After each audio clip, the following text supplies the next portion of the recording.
पैशाची चणचण व्हायला लागली.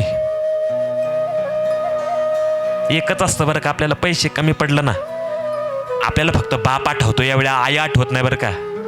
काही संपू द्या आपलं, आपल्याला काय कपडा लागता लागू द्या, घरात काही लागू द्या, बापच आठवतो बाबा.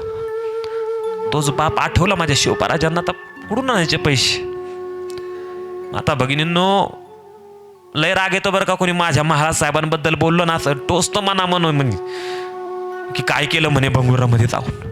दादांनो, त्या महाराज साहेबांनी काय खस्ता खाल्ले असतील.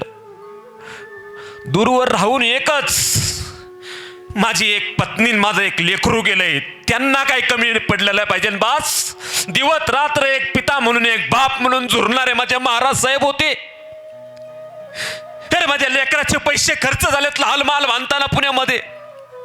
बलाढ्य लाल महाल बांधला, कुणाला दण गावत नव्हते त्या काळी ना. आपल्या शिवबा तोरणा किल्ल्यावर दण गावलंय, राजगड किल्ल्याचं गुंजवणीचं दरवाजाचं बांधकाम करताना दण गावलंय.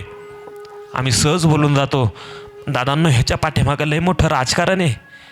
तिकडून सही सलामत जर दहन दिलं गेलं तर आदिलशाहीला कळेल, तिकडं बंगुरात राहून हाच बाप शहाजी आपल्या लेकराला मदत करतोय, गुपितपणे पुन्हा स्वराज्य निर्माण करण्याचं काम करतोय, हे कळू नये. म्हणून माझ्या महाराज साहेबांनी बंगुरातून दिवसाचा रात्र करत कसं तरी लपून छपून जे पैसे धन पाठवलं, धनसामग्री